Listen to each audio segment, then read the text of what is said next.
नमस्कार महाराष्ट्राच्या जिवंत हृदयाच्या सळसळत्या रक्ताच्या भावी अधिकारी कर्मचाऱ्यांना कसे आहात सगळे। आपण एक युट्यूबवर सिरीज बनवली होती ज्याचं नाव होतं मेंटल जिंदगी।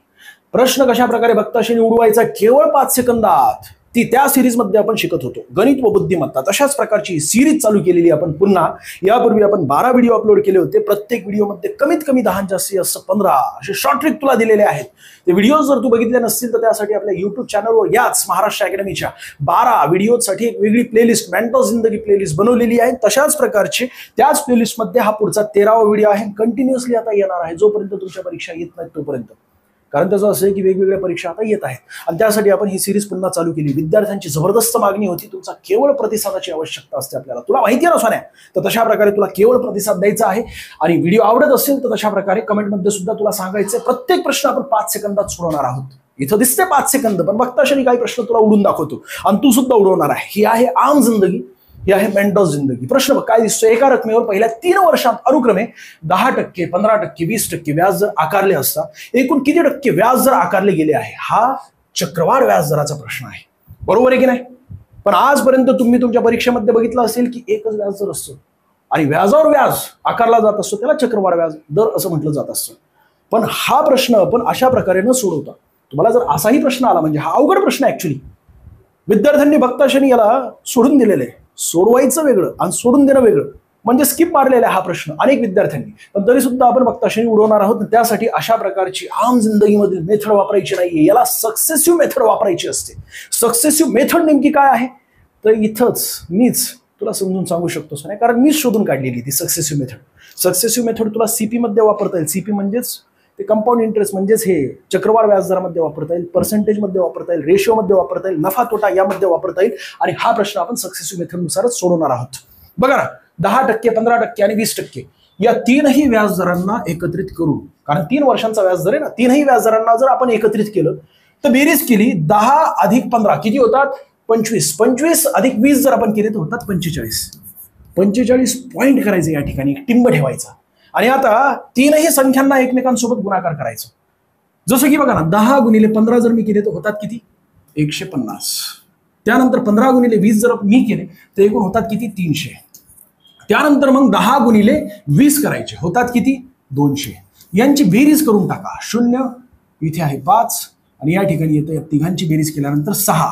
आता काय करायचं असतं, 2 अंक मेंटेन करायचे असतात, म्हणजेच हे शेवटचे 2 अंक जसेच्या तसे उचलायचे, पॉईंट नंतर इथं घेऊन टाकायचे आणि हा 6 जो आहे याच्यामध्ये मिसळायचा, म्हणजेच काय अधिक 6 करून टाकायचे। बघा किती उत्तर येते तर इथे 51 येणार 0.50। तुम्हाला तुमचं उत्तर मिळालं, तेच उत्तर आहे टक्केवारी काढत असताना। आणि जर तुम्हाला एखादा अंक दिला असेल ना, अंक म्हणजे एखादा रक्कम दिलेली असेल आणि त्या रकमेवर 3 वर्षांचं एवढ्या टक्क्याने व्याज जर आकारलं गेलेलं आहे तर काही करायचं नाही। त्या रकमेला समजा मी एक्स मानलेलं, सूत्र सांगत नाहीये बरं का, कारण मी सूत्र केव्हाच वापरत नाही गणित सोडत असताना। आपलं हे तत्वच आहे, सूत्र वापरू देणार नाही तुला सोन्या। डायरेक्टली बघताशनी उडवायचं असतं कशा प्रकारे प्रश्न, आणि सगळे मेथड इथंच तयार होत असतात। बाकी अख्ख्या महाराष्ट्रामध्ये वेगवेगळे युट्यूब चॅनल, वेगवेगळे इन्स्टावाले चॅनल जे आहेत ना, ते आपलीच या ठिकाणची ही सगळी काही व्हिडिओजची जी शॉर्ट मेथड असते ती वापरत असतात, सोडवत असतात, कॉपी करत असतात। काय अडचण नाही, कॉपी करा, पण कमीत कमी तुमच्यापर्यंत योग्यरित्या ते समजून सांगायचा प्रयत्न करा, जेणेकरून तुझा विकास होईल सोन्या, तो मुख्य प्रवाहात येईल। हेच उद्देश आहे, कॉपी करा बिंदास, काय अडचण नाही। एक्स गुणिले म्हणजे ती संख्या समजा एक्स मानली आपण, कारण आतापर्यंत संख्या नाहीये, पुढे मी तुला गणित आणणार आहे। एक्स गुणिले 51.50 करायचे आणि छेदस्थानी 100 करून टाकायचे। ही गणितीय क्रिया करायला तुला लई वेळ जाईल, याच्यासाठी सुद्धा शॉर्ट मेथड ते आगामी काळात तुला सांगणार आहे। बघताशनी म्हटलं तर लगेच उत्तर येईल याचं सुद्धा। पुढचा प्रश्न लगेच तुझ्या स्क्रीनवर दिसतोय, अशाच प्रकारचा आहे। एका रकमेवर पहिल्या 3 वर्षांत अनुक्रमे 5%, 10% आणि 15% व्याज जर आकारले असता एकूण किती टक्के व्याज जर आकारलं गेलेलं आहे। सर मी आजपर्यंत जे हे सीपी म्हणजेच काय तर कंपाऊंड इंटरेस्ट, म्हणजेच अशा प्रकारचे चक्रवाढ व्याजदराचे प्रश्न यामध्ये एकच जर बघितलेला आहे आणि व्याजावर व्याज जर आकारला जात असून त्यासाठी मी ही पद्धत वापरली। पण तुम्ही जी पद्धत सांगताय ना तर ती थोडीशी वेगळीच वाटते, तर त्यासाठी पुन्हा एकदा हे गणित आणलेले बघ। 5 अधिक 10 अधिक 15 या तिघांची जर आपण बेरीज केली तर होते किती 30 होते। बघ ना, 5 आणि 10 किती होतात 15, 15 आणि 15 होतात 30। 30 लिहून टाक, पॉइंट दे। आता पुढची स्टेप अत्यंत महत्वाची आहे, ती काय करायची असते बघ। 5 आणि 10 या दोघांचा गुणाकार करायचा, किती होतोय 5 आणि 10 50, म्हणजे नाही का गुणाकार केल्यानंतर 10 5 50 आणि त्यानंतर 10 आणि 15 या दोघांचा जर आपण गुणाकार केला तर 150 होत असतात। आणि मग पुढे 5 आणि 15 यांचा गुणाकार करायचा, 15 5 75. आणि एकूण पाढे विद्यार्थी मित्रांनो मी पुन्हा एकदा सांगतो बरं का, आता परीक्षा जवळ आलेली आहे, कमीत कमी 20 पर्यंत पाढे पाठ करा. आणि जर तेही पाठ नसेल ना तरी सुद्धा मी तुला सांगतो कशा प्रकारे, त्यालाही शॉर्ट मेथड आहे, सगळ्याकडे आपल्याकडे. लोड घेऊ नकोस, फक्त तू गणित सोडत राहा, कंटिन्युअसली बघत राहा. व्हिडिओ आवडत असेल तर तशा प्रकारे लाईक करायचं आणि कमेंट सुद्धा करायची. आपल्याला जास्तीत जास्त प्रतिसादाची आवश्यकता असते. या व्यतिरिक्त तुझ्याकडून काही नको सोन्या. जर तू तशा प्रकारे प्रतिसाद दिला ना तर अख्ख्या महाराष्ट्रात हाहाकार माजून तू कोणतीही परीक्षा दे, तू पोलीस भरतीची दे किंवा तलाठीची दे किंवा अजून कोणतीही दे, असे जिंदगीत प्रश्न बघितले नसतील. म्हणजे परीक्षा देत असताना तुला माहिती की ते प्रश्न येत असतात, पण अशा प्रकारे जिंदगीत ही अशी मेथड तू बघितली नसेल. आणि ही मेथड पुन्हा आता कॉपी होणार, कारण अनेक पत्ते मी ओपन करणार आहे, एका दुर्री तिर्री अशा प्रकारे अख्ख्या महाराष्ट्रात कॉपी होणार. कॉपी झाली तरी काय अडचण नाहीये, पण योग्यरित्या तुमच्यापर्यंत पोहोचणं फार गरजेचं आहे. बघा ना, या तिघांची टोटल गेली तर किती येते? 5. त्यानंतर 5 आणि 5 10 आणि 7 किती होतात रे? 5 आणि 5 10 आणि 7 17 होतात. 7 हातचाला 1, इथे येणार 275. मी तुम्हाला काय सांगितलेलं आहे, शेवटचे 2 अंक जे आहेत ना, 2 अंक मेंटेन करायचे. पॉईंट नंतर हे डायरेक्टली 75 जसे तसे लिहून टाका आणि त्यानंतर हे 2 या 30 मध्ये मिळवा. होतात किती? 32.75. तुम्ही अशा पद्धतीने जरी सोडवलं तरी विचार करा ना तुम्ही, 105 गुणिले 11 गुणिले 115 करायचे, त्यानंतर छेदस्थानी 10 गुणिले 100 करायचे, म्हणजे 1000 छेदस्थानी करायचे. एवढा मोठा कुटाणा करण्यासाठी तुला सोन्या एवढा फावळा वेळ मिळत असतो का त्या ठिकाणी परीक्षा हॉलमध्ये? अरे जिंदगी कशी होऊन जाते बघ ना, अशा प्रकारे होऊन जात असते शेवटी. आणि एवढा मोठा कुटाणा केला तुझ्या कॅल्क्युलेटरमध्ये तरी सुद्धा तुला उत्तर एवढंच येणार, 32.75च येणार. आणि समजा तुला एखादी रक्कम दिलेली असेल, त्या रक्कमेवर 3 वर्षांच्या अशा प्रकारे व्याज जर आकारला असेल तर ती रक्कम डायरेक्टली एक्स मानू. एक्स म्हणजे मला माहित नाही, 1000 दिली असेल तर 1000 मान ना, 1000 आणि गुणिले 32.75 तुझं झालं ना सोन्या. सीपी म्हणजेच काय तर चक्रवाढ व्याज जर निघालं की नाही, बघता शनी म्हटलं तर बघता शनी असतं. एवढा मोठा कुटाणा करू देणार नाही, सूत्र वापरू देणार नाही, आपला शब्द आहे. आणि छेदस्थानी 100 टाकायचे. 100 जर तू टाकले तर या ठिकाणी हे 0 कट, हे 0 कट, हे 0 कट, हे 0 कट आणि बाकी इथे उत्तर जे काही येते ते उत्तर येते. ठीक आहे, म्हणजे तुला चक्रवाढ व्याज जर मिळेल, व्याज किती आलेले ते मिळेल आणि त्यामध्ये मूळ संख्या ही जी आहे ती मिळवायची. म्हणजे एकूण रक्कम शेवटी किती येणार 3 वर्षानंतर ते तुला मिळेल. एका आयताची लांबी 6% आणि रुंदी 5% वाढवली असता त्याच्या क्षेत्रफळात किती टक्के वाढ झालेली असं आपल्याला प्रश्न विचारला गेलेला आहे. हा सुद्धा सक्सेसिव्ह मेथडनुसारच प्रश्न सोडवायचा असतो. Successive method. आता तुम्ही या ठिकाणी सूत्राचा वापर करता, सूत्राचा वापर करून लई मोठा कुटाणा करता. मी स्वतः बघितलेले, वेगवेगळ्या पुस्तकात बघितलेले, वेगवेगळे शिक्षक या प्रश्नाला सोडत असताना लई मोठा कुटाणा करत असतात. सर हे नेमके तुम्ही प्रश्न कुठून आणलेले? तुझ्याच परीक्षेमध्ये आलेले आहेत सोन्या. एकही प्रश्न मी स्वतः बनवत नाही, मी फक्त काय करत असतो, तुझा प्रश्न तशा प्रकारे या ठिकाणी आणत असतो, त्यानंतर दुसरा प्रश्न आकडे बदलून मी स्वतः बनवत असतो जेणेकरून तुला एक्सप्लेनेशन देता येईल बस. आणि तुझ्या परीक्षेमध्ये प्रश्न 25 पैकी 25 अशाच प्रकारे येते. अशाच प्रकारे म्हणजे ही पूर्ण सिरीज जर तू बघितली ना तर अख्ख्या सिरीजमध्ये आजपर्यंत जेवढे प्रश्न बनवले गेलेले आहेत सगळे प्रश्न मी त्या ठिकाणी आणणार आहे आणि या सिरीजमध्ये अशाच प्रकारे शेवटपर्यंत तुला देणार आहे. तुला फक्त काय करायचंय, शेवटपर्यंत प्रतिसाद द्यायचा आहे आणि पूर्वी जसा दिला होता तशाच प्रकारे अजूनही प्रतिसाद द्यायचा आहे. अख्ख्या महाराष्ट्रात धुरावडून टाकायचं सोन्या आपल्याला. महाराष्ट्रामध्ये नेमकं गणित हा विषय काय असतो ना आणि बुद्धिमत्ता दोन्ही विषय तुला मोकळे करून देणार आहे. अरे बुद्धिमत्तेमध्ये अख्खं स्क्रीन भरून प्रश्न असतो. खोटं वाटलं तर मागचा व्हिडिओ बघ, 12वा व्हिडिओ, तुला कळेल. आणि असे लई प्रश्न आहेत, अख्खं स्क्रीन भरून असतं. तू दिवसभर जरी झटत असला तरी सुद्धा तुला उत्तर निघणार नाही. 2 पेज संपतील तुझे कच्चं काम करण्याचे तरी उत्तर निघणार नाही. आणि त्यांचं मुळात म्हणणं काय असतं, प्रश्नपत्रिका बनवणाऱ्यांचं, जे काही प्रश्नपत्रिका बनवत असतात त्यांचं म्हणणं एवढंच आहे की सोन्या थोडा वेगळा विचार कर, गणितीय क्रिया करत बसू नकोस, कारण आमच्याकडे कॅल्क्युलेटर आहे. ज्यावेळेस तू कामावर रुजू होशील त्यावेळेस तुझ्यासमोर कॅल्क्युलेटर असेल, तुझ्या मोबाईलमध्ये कॅल्क्युलेटर आहे. आणि त्यामुळे आम जिंदगीमध्ये जे सूत्र दिलेलं असतं ते गणितीय क्रिया करण्यामध्ये वेळ घालू नका. याचं योग्य उत्तर काय असेल सांगा. एका आयताची लांबी 6% आणि रुंदी 5% वाढवली असता त्याच्या क्षेत्रफळात किती टक्क्याने वाढ होत असते? काय करायचं, सक्सेसिव्ह मेथड तीच आहे. 6 अधिक 5 किती होतात रे? 11 होत असतात. पॉइंट द्यायचा आणि पुढे या दोघांचा गुणाकार करायचा. पूर्वी दोघांची बेरीज, त्यानंतर मग दोघांचा गुणाकार करायचा. 6 पंचे 30. तुला तुझं उत्तर मिळालं सोन्या. बघता क्षणी या ठिकाणी मी हे पेनचा सुद्धा वापर करत नाही, तिथल्या तिथंच मी उत्तर काढत असतो. पर्याय क्रमांक सी या प्रश्नाचं योग्य उत्तर आहे. हा प्रश्न अनेकदा रिपीट झालेला आकडे बदलून विचारला जात असतो. सक्सेसिव्ह मेथड पुढच्या व्हिडिओमध्ये मी तुला शिकवेल. तशा प्रकारे तू खाली कमेंट्स करायची की सर सक्सेसिव्ह मेथड शिकवा. पुढच्या व्हिडिओमध्ये शिकवेल. पुढच्या म्हणजे 1-2 व्हिडिओ झाल्यानंतर तुला शिकवेल. कारण आत्ताच मी तुला सक्सेसिव्ह मेथड शिकवली ना, अजून तुला गुणाकार कसा करायचा, भागाकार कसा करायचा शॉर्ट मेथडमध्ये ते सुद्धा शिकवणार आहे. पुढचा प्रश्न बघ. तशाच प्रकारे एका आयताची लांबी, हा मी स्वतः बनवलाय आणि हा तुला लई वेळा तुझ्या परीक्षेमध्ये रिपीट झालेला आहे. आणि विशेष म्हणजे TCS IBPS त्याचसोबत पोलीस भरती आहे. तू म्हणशील की सर TCS IBPS चे प्रश्न आणलेले आहेत, याचा अर्थ माझं काम नाहीये, तू लगेच स्किप मारशील. तसं करू नकोस. नाही, तुझ्या परीक्षेमध्ये जर हे प्रश्न नाही आले ना, तुझ्या समोर येणं बंद करेल.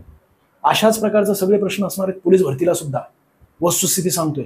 आणि TCS IBPS ला सुद्धा अशाच प्रकारे प्रश्न असतात. IBPS ला थोडासा वेगळा पॅटर्न असतो. वेगळा पॅटर्न म्हणजे काय की ते लय बडबड केलेली असते प्रश्नामध्ये, खोजा पहाड निकला चुहा अशा प्रकारचे प्रश्न असतात. ठीक आहे, मग पुढे जाऊया. पुढचा प्रश्न. एका आयताची लांबी 10% आणि रुंदी 20% वाढवली असता त्याच्या क्षेत्रफळात किती टक्क्याने वाढ झालेली? तर दोघांची बेरीज करा. 10 आणि 20 किती होतात?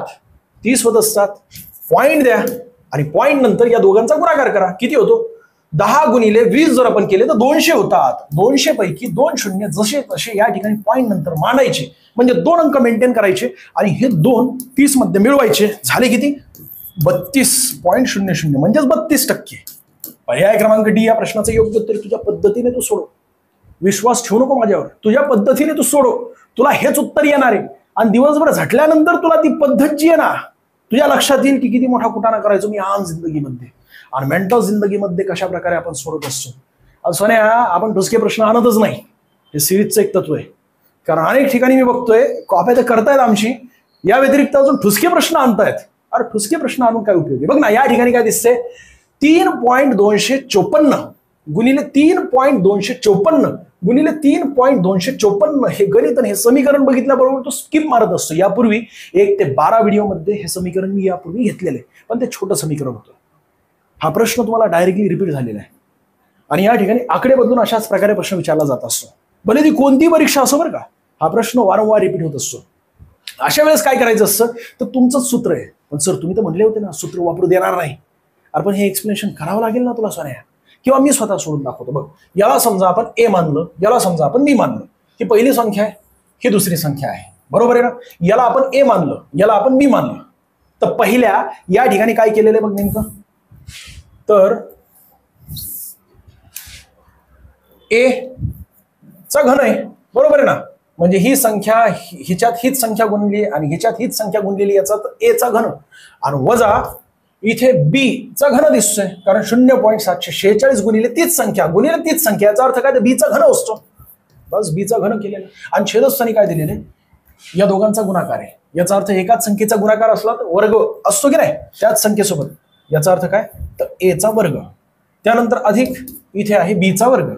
ठीक आहे, बरोबर आहे की नाही? मी सूत्र देत नाहीये तुला, मी तुला उत्तर सांगतो कशा प्रकारे काढायचं असतं. बघताशाने म्हटलं ना, ते पहिली संख्या वजा दुसरी संख्या करून टाक.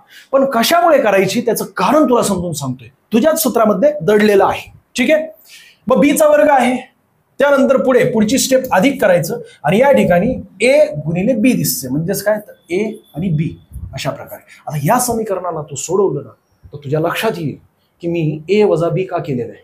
बघ, is equal to a cube आणि बी क्यूब, बरोबर आहे ना? वजा बाकीचं चिन्ह, याला आपण असंही लिहू शकतो ना, ए आणि बी, ए वजा बी कंसात. दुसऱ्या कंसामध्ये काय लिहायचं आपल्याला? छेदस्थानी अशा ए वर्ग अधिक बी वर्ग आणि अधिक ए बी. ठीक आहे, आणि छेदस्थानी ते चाललेले ए वर्ग अधिक बी वर्ग अधिक ए बी. आता तू सांग, हे समीकरण सोडवलं मी अशा प्रकारे. छेदस्थानी आणि अंशस्थानी एकच अंक दिसतोय ना, एकच संख्या दिसते ना. संख्या म्हणजे हे संपूर्ण कट होणार, हे कट होणार, हे कट होणार, राहिलं काय? ए वजा बी.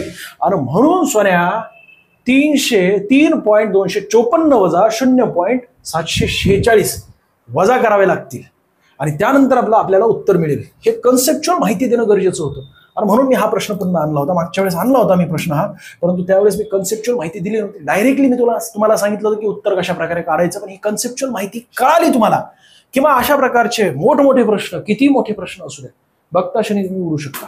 ठीक आहे, मग 3.254 वजा 0.746, बरोबर आहे ना? आता वजाबाकी करत असताना ही वजाबाकी करायची गरजच नाहीये मुळात सोन्या. एक गोष्ट लक्षात ठेव, 3 मधून 1 पेक्षा थोडंसं कमी आहे, बरोबर आहे की नाही? 1 पेक्षा थोडंसं कमी, याचा अर्थ 3 पेक्षा 1 ने कमी जर आपण केलं तर 2 उत्तर येणार आहे. मग 2 उत्तर ज्या ठिकाणी, तेच आपलं प्रश्नाचं उत्तर असायला पाहिजे. हे कट हे कट, हे दोन पर्याय राहिले. या दोन पर्यायापैकी 2.508 किंवा 2.146 हे असू शकतं. याचा अर्थ काय, तर आपल्याला समजा एकक स्थानचा अंक मिळाला या ठिकाणचा किंवा या ठिकाणचा, एकक स्थानचा अंक आपल्याला मिळाला की गणितीय क्रिया केल्यानंतर तर आपल्याला आपलं उत्तर मिळेल. अख्खी गणितीय क्रिया करायची गरजच पडत नाही ना. मग बघा 4 म्हणजे 14 वजा 6 जर आपण केलं तर उत्तर किती येते, शेवटी एकक स्थान आपल्याला 8 मिळते. म्हणून पर्याय क्रमांक 1 या प्रश्नाचं योग्य उत्तर आहे. लोड घेऊ नकोस सोन्या, ठुसके प्रश्न असतात, तू घाबरत असतो, पण एकही प्रश्न सोडवायचा नाहीये. आता आपलं टार्गेट किती आहे, पोलीस भरतीला तर 50 प्रश्न येतात. आता ऍडव्हर्टाईज येत आहेत एक एक करून वेगवेगळ्या जिल्ह्यांच्या. 50 प्रश्न येत असतात पोलीस भरतीला, म्हणजे मग गणिताला 25 आणि बुद्धिमत्तेला 25. आणि तू विचार कर, तुला समजा 47+ मार्क बरोबर आले, सर 3 प्रश्न माझे का चुकू शकतात. त्याचं कारण हे सोन्या, तू घाई करत असतो आणि त्या ठिकाणी व्हायबल झालेला असतो, म्हणून ते 3 प्रश्न तुझ्या हातून जाऊ शकतात. बरोबर आहे. किंवा ही सिरीज नीट नाही बघितली, 3 प्रश्न सुद्धा ते निघून जातील. पण 47+ जर तुझे प्रश्न बरोबर येत असतील गणित बुद्धिमत्तेचे, राहिला GS GK मराठीमध्ये पैकीच्या पैकी मार्क पाडायचे असतात. आणि अशा केंद्राच्या सुद्धा अनेक परीक्षा असतात ज्यामध्ये 50% वेटेज असतो गणित बुद्धिमत्तेला. आणि त्या गणित बुद्धिमत्तेच्या जीवावर अनेकांनी पोस्ट मिळवलेले आहेत. वस्तुस्थिती सांगतोय तुला मी. बघ, अशा प्रकारचे सूत्र आहे. अख्ख्या महाराष्ट्रामध्ये धुळा उडून टाकण्यासाठी पांढरा घोडा मार्केटमध्ये आलेला आहे. पांढरा घोडा म्हणजे या ठिकाणी दिसतोय, धुळा या ठिकाणी दिसतोय. A to Z सोल्युशन मागच्या 2023 आणि 2024च्या सगळ्या प्रश्नपत्रिका या ठिकाणी अनालिसिस केल्या या पुस्तकामध्ये.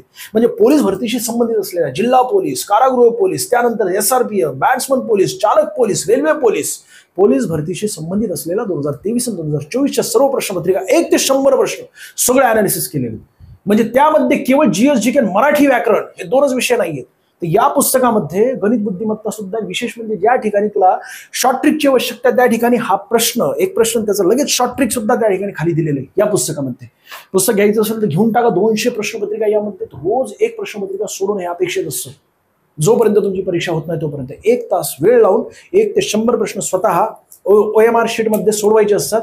आणि ते सोडवल्यानंतर मग त्यालाच तपासायचं असतं. जे काय स्पष्टीकरण दिलेलं आहे ते या पुस्तकामधून सखोल स्पष्टीकरण दिलं, बऱ्यापैकी स्पष्टीकरण त्यामध्ये समाविष्ट केलेलं आहे. टॉपची फॅकल्टी सगळी जी आहे ना, म्हणजे कंटेंट बनवणारे जे तज्ज्ञ लोक आहेत त्या तज्ज्ञांनी हा पुस्तक डिझाईन केलं. म्हणून मार्केटमध्ये जबरदस्त धुळा उडवतोय. त्याचं कारण असं की Amazonवर जाऊन बघ, फर्स्ट रँकवर हे पुस्तक आहे. सध्या याच्यावर ऑफर सुद्धा आहे. घ्यायची असेल तर घ्या. यालाच प्रश्नपत्रिकेचा बादशाह असं म्हटलं जात असतं मार्केटमध्ये. आणि महत्वाची माहिती अजून एक, ती म्हणजे मिशन खाकी बॅच. मागील 2 ते 3 वर्षांपासून सोन्या तू अभ्यास करत असेल, तुला रेंजच मिळत नसेल, तर त्यासाठी खास करून ही बॅच तुझ्यासाठी लॉन्च केलेली. बेसिक टू ॲडव्हान्स यामध्ये शिकवलं जात आहे. रोज 4 तास लेक्चर होत असतात. मिशन खाकी बॅच घ्यायची असेल तुला तर महाराष्ट्र अकॅडमीचा ॲप इन्स्टॉल करून घे. त्या ठिकाणी ही मिशन खाकी बॅच नव्या पॅटर्नला अनुसरून ही बॅच आपण लॉन्च केलेली आहे. म्हणजे 2023 आणि 2024 मध्ये झालेल्या प्रश्नपत्रिका अनालिसिस करून सर्व शिक्षकांनी, टॉपचे फॅकल्टी, यापूर्वी वेगवेगळ्या पोस्ट मिळाले असे सगळे टॉपचे फॅकल्टी हे स्वतःचा सिलेबस तुझ्यासाठी बनवलेला आहे. तो सिलेबस फॉलो करून तुला दररोज शिकवत आहेत. जबरदस्त. इथे बेसिक टू ॲडव्हान्स आहे. म्हणजे बेसिक कन्सेप्ट सुद्धा तुझ्या कव्हर होतील, ॲडव्हान्स पर्यंतच्या सगळ्या कव्हर होऊन जातील. 4 तास लेक्चर होत असतं, सर्व विषय समाविष्ट केले. आठवड्याला सराव टेस्ट असते. महत्वाचे म्हणजे टेस्टच्या टॉपरला बक्षीस सुद्धा दिलं जात असतं. मागच्या आठवड्यामध्ये जे काही शिकवलेलं आहे त्याच्यावर आधारित या आठवड्यावर टेस्ट असते. म्हणजे रिव्हिजन सुद्धा होऊन जाईल. ही बॅच सध्या 300 रुपयात आहे ऑफरमध्ये. बरं का, सध्या इथे 400 दिसते, 400 नाही, 300 रुपयात आहे. उद्या किंवा परवा दिवशी 400 होऊन जाईल. तुला घ्यायची असेल तर घेऊन टाक. या नंबरवर तुला संपर्क साधायचा. काय डाऊट असेल तर महाराष्ट्र अकॅडमीचा ॲप इन्स्टॉल करून ही बॅच तुम्ही खरेदी करू शकता. आणि ज्यांचा अभ्यास बऱ्यापैकी झालेला आहे पण तरी सुद्धा रेंज मिळत नाहीये, 2 ते 3 मार्काने जाते, 10 मार्काने जाते सोन्या, नुसते बोल बच्चन मारतोय. बरोबर आहे ना. 15 मार्काने गेलंय पण तरी सुद्धा आपण सांगतो 1 मार्काने गेलेला. तुझ्यासाठी खास करून अंतिम रिव्हिजन बॅच आपण लॉन्च केलेली. फास्ट ट्रॅक बॅच ही फक्त अनुभवी विद्यार्थ्यांसाठीच आहे. सिलेक्टेड आहोत म्हणून सिलेक्शन देऊ अशा प्रकारची आपण कमिटमेंट देत असतो. त्याचं कारण असेल की अशा प्रकारे आम्ही 12-12 वर्ष यामध्ये मुरलोय सोन्या. तुला जर बॅच घ्यायची असेल तर महाराष्ट्र अकॅडमीचा ॲप इन्स्टॉल कर. डाऊट असतील तर या नंबरवर तुला संपर्क साधायचा आहे.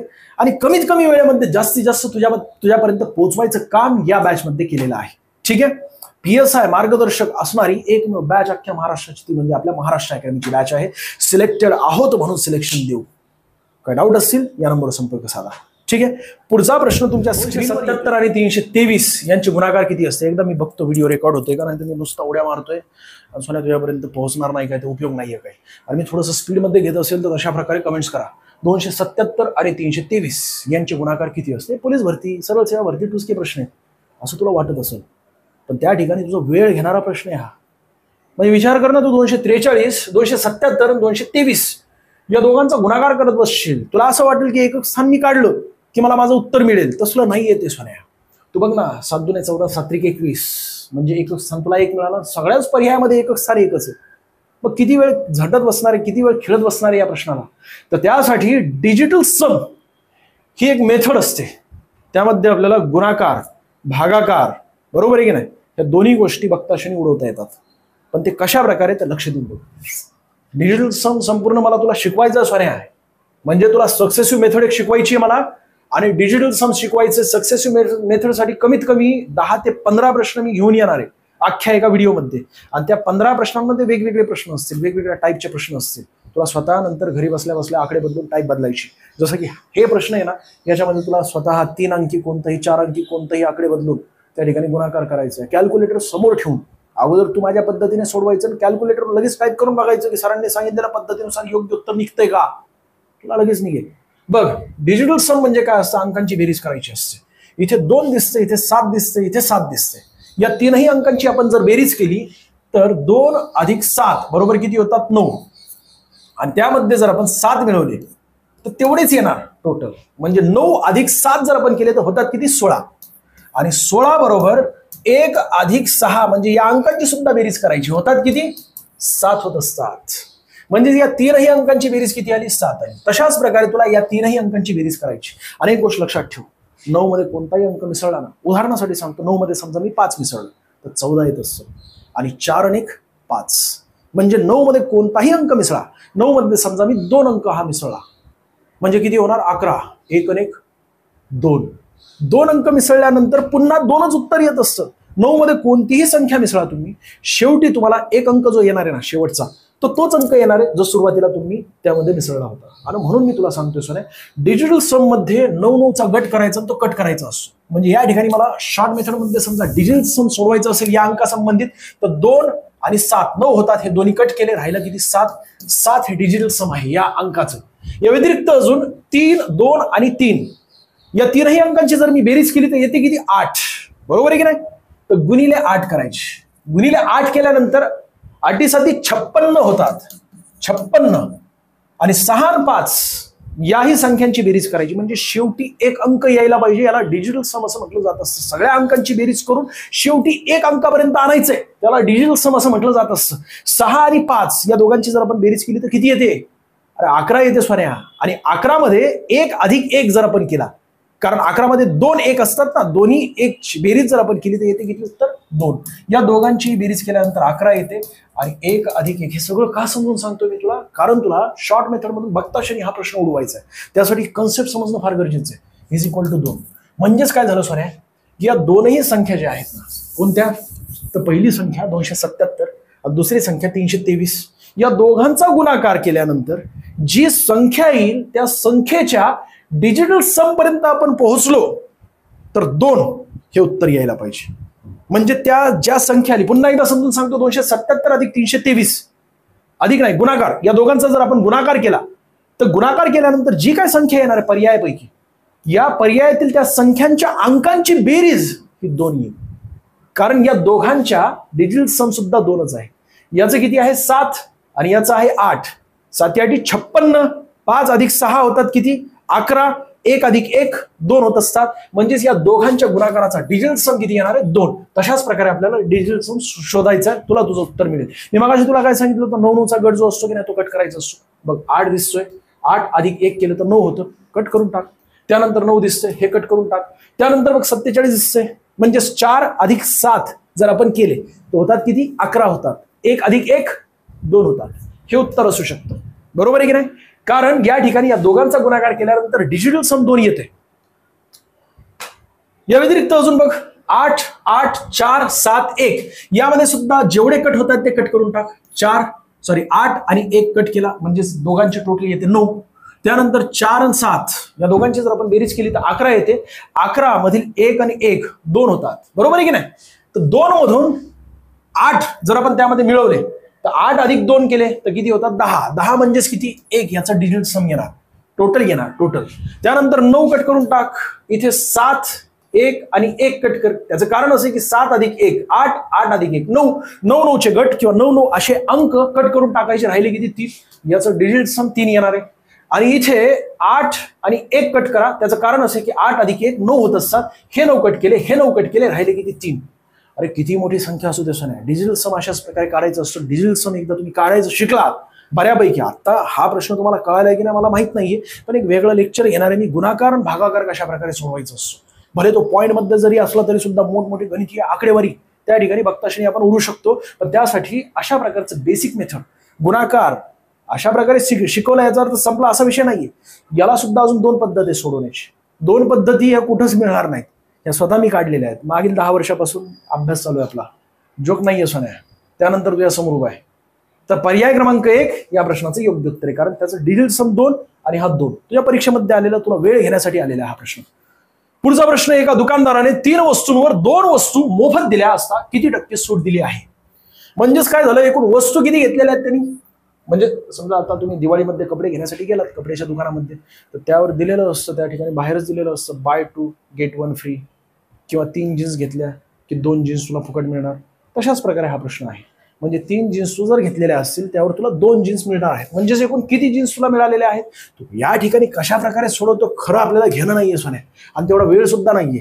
हा प्रश्न बघताक्षणी उडवायचा असेल तुला तर अशा पद्धतीने तुला सोडवावं लागेल. एकूण जीन्स घेतलेल्या आहेत तू किती 5. बघ ना, 3 अधिक 2 5, आणि तुला फुकाट 2 जीन्स मिळाले 5 पैकी.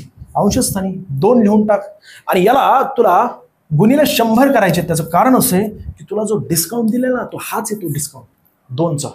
म्हणजे तुला 2 जीन्स फुकाट मिळालेत, हेच तुझं डिस्काउंट आहे सोन्या. आणि आता गणितीय क्रिया कर. 5 1 5, 5 2 10, हे 0 या ठिकाणी आले तर 20 झाले, आणि 20 गुणिले 2 जर तू केले तर तुला जो उत्तर मिळते पर्याय क्रमांक C या प्रश्नाचं योग्य उत्तर आहे. म्हणजे तुला 40% डिस्काउंट दिलंय या व्यवहारामध्ये. अशाच प्रकारे पुढचा प्रश्न लगेच तुला स्क्रीनवर दिसतोय. एका दुकानदाराने हे सगळे प्रश्न तुझ्या परीक्षेमध्ये आलेले, पुन्हा पुन्हा तेच सांगतोय सोन्या. मी फक्त आहे ना हा दुसरा प्रश्न बनवलेला आहे. पहिला प्रश्न तुझ्या परीक्षेमध्ये आलेला आहे, आणि अशाच मेथडमध्ये अनेक प्रश्न वारंवार रिपीट झालेले आहेत.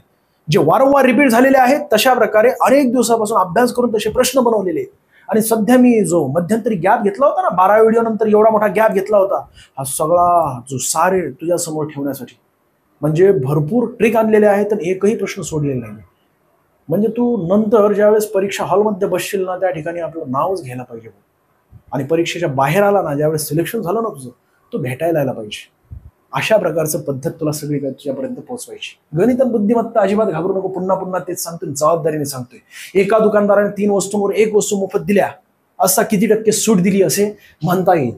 तर तेच आहे. बघ ना, एकूण वस्तू तुला किती मिळालेल्या 4, आणि त्यावर 1 फुकाट मिळालेली. हेच तुझं डिस्काउंट आहे सोन्या. 1 फुकाट मिळाली, गुणिले 100 करून टाक, आणि हे गणितीय क्रिया कर. तुला तुझं उत्तर मिळेल 4 1 4, आणि 20 ने भाग जात असतो. बस 25 ने भाग जात असतो. बरोबर आहे. 25 × 50, 25 × 75, 25 + 100, 25 ने भाग जात असतो. याचा अर्थ काय, तर 25% तुला डिस्काउंट मिळाले आहे. पर्याय क्रमांक B या प्रश्नाचं योग्य उत्तर आहे. पुढचा प्रश्न, आणि वेळ घालवत नाहीये सोन्या, मी स्पीडमध्ये घेतो. त्याचं कारण असं की जास्तीत जास्त प्रश्न तुझ्यापर्यंत पोहोचवायचे. आता एका व्हिडिओमध्ये जास्तीत जास्त प्रश्न असतील, आणि रेग्युलर येणार आहे. आठवड्यातून कमीत कमी 3 व्हिडिओ तरी येतील. जर n या पूर्णांक संख्येला 8 ने भागले असता बाकी 3 उरते. तुझा प्रतिसाद आवश्यक आहे बरं का. तुला जर व्हिडिओ शॉर्ट ट्रिक आवडत असेल तर कमेंट्स करायची तुझी खाली. प्रत्येक कमेंट्स मी स्वतः बघत असतो, आणि आपल्याला केवळ आणि केवळ तुझ्या प्रतिसादाची आवश्यकता असते. व्हिडिओ आवडत असेल तर लाईक ठोकून दे आत्ता लगेच, आणि तुझ्या मित्रांना सुद्धा पाठव, तुझ्या मास्तरला सुद्धा पाठव, जो तुला लई मोठा असं खायचं शिकवत असतो. खऱ्या अर्थाने असं खायचं असतं. आम जिंदगी मेंटॉस जिंदगी. मास्तरला पाठव तुझ्या. कॉपी का करा ना, पण कमीत कमी नीट पद्धतीने शिकवायचा प्रयत्न करा. बरोबर आहे. हा प्रश्न, जर n या पूर्णांक संख्येला 8 ने भागले असता बाकी 3 उरते, तर 6n - 1 ला 8 ने भागल्यास बाकी किती उरते सोन्या. तुला शपथ आहे, शपथ. खरं सांग, हा प्रश्न जर तू इमानदारीत प्रश्नपत्रिका सोडत असशील तर तू बघ तुझ्या परीक्षेमध्ये रिपीट झालेले आहेत की नाही, किती वेळा रिपीट झालेले आहेत. वेगवेगळ्या परीक्षांमध्ये वारंवार विचारले जाणारे प्रश्न. अशा प्रकारचा हा प्रश्न आहे. लई वेळा रिपीट झालेला आहे सोन्या, आणि याला तू कशा प्रकारे सोडवतो खरंच मला घेणं नाही. पण nच्या जागेवर समजा बाकी किती उरते ती टाकली की तुला तुझं उत्तर मिळेल. बघ ना, 6n - 1 ला 8 ने भागल्यास बाकी किती उरते. सुरुवातीला सुद्धा 8 नेच भागलेला आहे, आणि नंतर पुन्हा 6n - 1 ही गणितीय क्रिया केल्यानंतर सुद्धा 8 नेच भागायचे. n च्या जागेवर समजा तू डायरेक्टली 3 टाकलं तर गणितीय क्रिया करून बघ, तोंडी दिसेल तुला. 6 × 2 = 12, 6 × 3 = 18. या ठिकाणी मी 3 टाकलेलं ना, 6 × 3 जर आपण केलं तर 18 होतात. 18 - 1 केले आपण तर 17 होतात. आणि 17ला जर तू 8ने भाग दिला असता, 8 दुनी 16, बरोबर आहे, या ठिकाणी 16, 1 उरणार किती? 1 उरणार. पर्याय क्रमांक सी या प्रश्नाचं योग्य उत्तर आहे. याच चॅप्टरमध्ये किंवा याच मुद्द्यावर धरून अजून 2-3 प्रश्न विचारले जात असतात आगामी काळामध्ये, म्हणजे पुढच्या व्हिडिओजमध्ये तुम्हाला दिसेल. ही स्टेप पहिली आहे, यापूर्वी घेतली की नाही माझ्या लक्षात नाहीये 1 ते 12 मध्ये, पण मी प्रश्न रिपीट करत नाही कोणत्याच व्हिडिओमध्ये. इथे रिपीट झाला असेल तर क्षमा असू द्या. रिपीट म्हणजे रिपीट नाही रे सोना, रिव्हिजन होईल तुझी. पण जर तुला समजा ही टाईप यापूर्वी शिकवलेली असेल 1 ते 12 मध्ये, तर पुन्हा एक तुझं रिव्हिजन म्हणून तू बघतोयस. जर n या पूर्णांक संख्येला 8ने भागले असता बाकी 3 उरते. पॉज करू कारण मी स्पीडमध्ये प्रश्न वाचतोय. तुला स्वतःला काय करायचंय, पॉज करायचा, व्हिडिओ नीट प्रश्न अगोदर वाचून घ्यायचा आहे. वाचून घेतल्यानंतर इथं आम जिंदगी आपल्याला घेणं नाहीये, डोकंच खराब होत असतं हे असले प्रश्न. आणि याला तू एवढा मोठा कुटाणा केला ना तर लय डोकं खराब होत असतं शाण्या. जर n या पूर्णांक संख्येला 8ने भागले असता बाकी 3 उरते, तर 6n अधिक 1 ला 5ने भागले असता बाकी किती उरणार आहे? तर अशा वेळेस मी तुला काय सांगितलेलं, इथे पुन्हा 8 आहे बरं का, 8 नाहीये या ठिकाणी, इथे किती येणार आहे? 5. बरोबर आहे, चुकून ते टाईप झालेले आहे माझ्याकडूनच. जर n या पूर्णांक संख्येला 5ने भागले असता बाकी 3 उरते, तर 6n अधिक 1 ला 5ने भागले असता बाकी किती उरणार आहे? अशा वेळेस काय करायचं, या ठिकाणी बाकी जेवढी उरलेली ती टाकून द्यायची. 6 12 6 18 अधिक 1 किती होणार आहे? 19 होणार आहे. आणि 19 भागिले 5 कर. भागाकार जर मोठा अंक असेल तर त्याला सुद्धा शॉर्ट मेथड आहे, पण इथे छोटे अंक असले की अशाच प्रकारे भागाकार करायचा प्रयत्न करा. ठीक आहे, कारण तुमचा हात बसलेला आहे. पण तिथे शॉर्ट मेथड जर मोठा असेल तर शॉर्ट मेथडमध्ये कशा प्रकारे सोडवायचं ते सुद्धा दाखवतो मी तुम्हाला. लय मोठमोठे असतात रे विषय, पुढे येणार आहे, लोड घेऊ नकोस, फक्त तू कंटिन्यूस बघत जा. 5 10 5 3 15 3 15 छेदस्थानी या ठिकाणी शेवटी येणार बाकी 4. पर्याय क्रमांक डी या प्रश्नाचं योग्य उत्तर. आपल्याकडे वेळ नाही, पुढचा प्रश्न बघून गेलो की चल. लहानातील लहान अशी संख्या शोधायची ज्याला एवढी मोठी संख्या आहे, या संख्येमध्ये मिळवले असता 11ने पूर्ण भाग जाईल.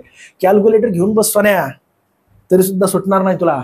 आणि तू आजपर्यंत 11ची कसोटी वापरायचा, पण ती कसोटी करू देणार नाही मी तुला. आता वेगळी पद्धत आहे 11ची कसोटी, बरोबर आहे ना. आणि या कसोटीमध्ये एवढी मोठी गणितीय क्रिया करायची तुला, म्हणजे 1 आड 1 11ची कसोटी तुम्हाला माहिती आहे. प्रश्न नेमका काय विचारला नीट समजून घ्या. लहानातील लहान अशी संख्या शोधा जिला या संपूर्ण संख्येमध्ये मिळवले असता 11ने भाग जाईल. म्हणजे ही संख्या 11ने भाग जात नाहीये, पण यामध्ये अशी एक संख्या मिळवायची, ती संख्या मिळवली असता 11ने पूर्ण भाग जाईल. बरोबर आहे ना. तर अशा वेळेस तुम्ही काय करत असता, तर आणि हे परीक्षेमध्ये आलेले प्रश्न आहेत. 11ची कसोटी तुला समजून सांगण्यासाठी या ठिकाणी असा प्रश्न आणलेला नाही मी सोन्या.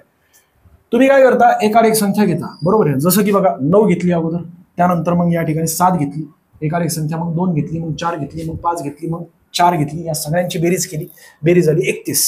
त्यानंतर मग तुम्ही पुन्हा काय केलं, 8 घेतलं, 6 घेतलं, 2 घेतलं, 5 घेतलं, 4 घेतलं आणि 5 घेतलं, सगळ्यांची बेरीज केली 30. याला सुद्धा वेळ जातोय. 31 वजा 30 केले तर उत्तर किती येते? 1. एवढे कुठाने करायचे नाही.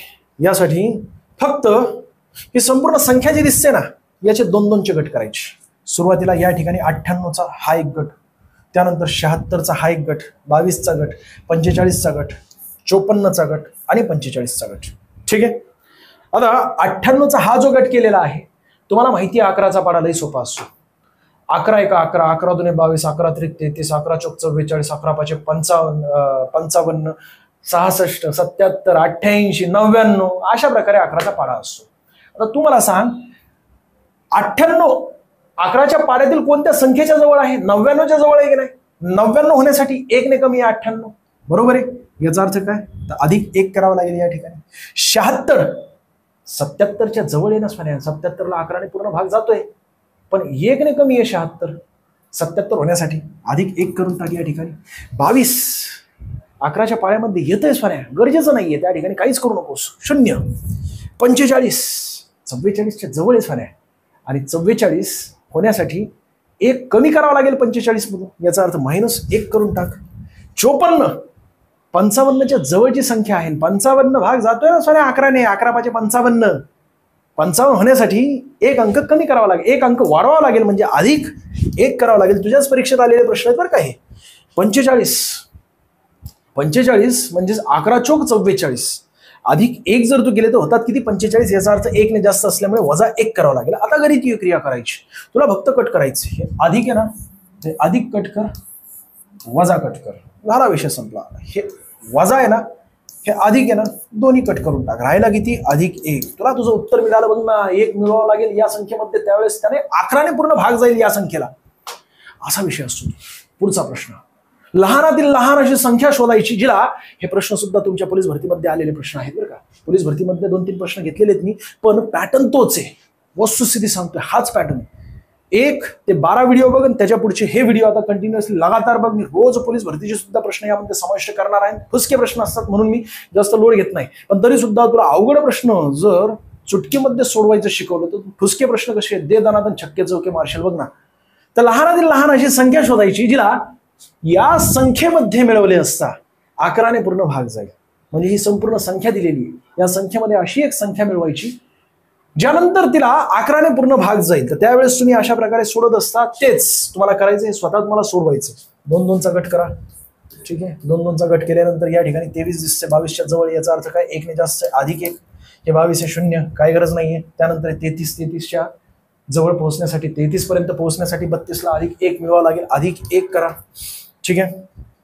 बरोबर आहे ना. 22 इथं वजा 1 असायला पाहिजे, +1 +1. त्यानंतर या ठिकाणी 44, इथे +1 करावं लागेल आणि इथे -1 करावं लागेल. आता गणितीय क्रिया कर, +1 +1 कट, +1 +1 कट, काहीच मिळवावं लागणार नाही, 0. तुझ्या पद्धतीने सोडव किंवा या पद्धतीने सोडव, तुला तुझं उत्तर मिळत असतं. तुला जी पद्धत आवडेल त्या पद्धतीने सोडव. इथे अंक छोटे छोटे आहेत, मोठमोठे अंक असतात आणि त्या ठिकाणी तुला बेरीज करावी लागते. इथे 2, 2, 3, 4, 5 छोटे छोटे अंक मी स्वतः घेतलेले. हा दुसरा प्रश्न मी बनवलेला आहे, पहिला प्रश्न तुझ्या परीक्षेमध्ये आलेला आहे, पण हा दुसरा प्रश्न मी बनवलेला. आता तू सांग छोटे छोटे अंक का घेतलेले? तुला सोडवण्यासाठी मी हा प्रश्न देणार होतो, पण आपला वेळ नाहीये. तू केव्हा कमेंट्स करणार आणि बाकी तुला कळते की नाही कळते, त्यासाठी पुन्हा पुन्हा सोडवणं गरजेचं असतं.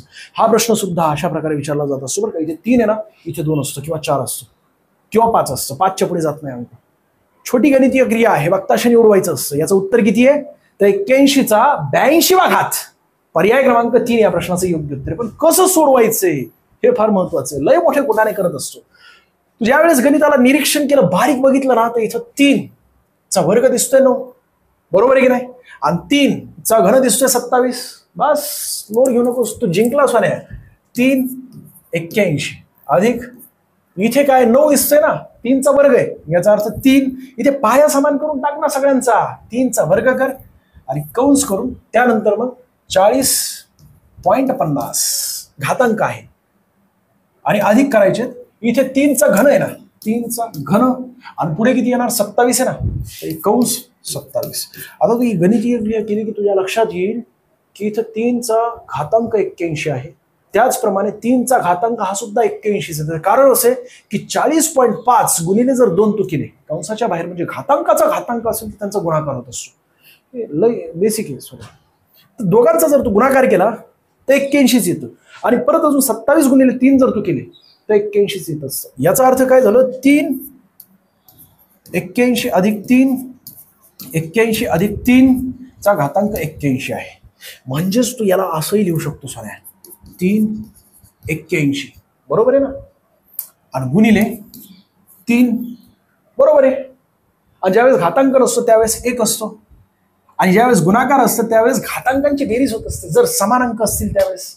याचा अर्थ 3चा घातांक 81 अधिक 1 बरोबर 82 येणार. उत्तर किती येणार? पर्याय क्रमांक 3 किंवा पर्याय क्रमांक सी या प्रश्नाचं योग्य उत्तर आहे. 3चा 82वा घात हेच या प्रश्नाचं योग्य उत्तर आहे. इथं आकडे बदललेले असतात बरं का, आणि या ठिकाणी घातांक सुद्धा बदललेले असतात. लय ठुसका प्रश्न असतो तो, फक्त एवढंच बघायचं असतं, हे घातांक सुद्धा बघायचे नसतात. बघताक्षणी त्या ठिकाणी लगेच डोळ्यांमध्येच उडवायचे असतात प्रश्न.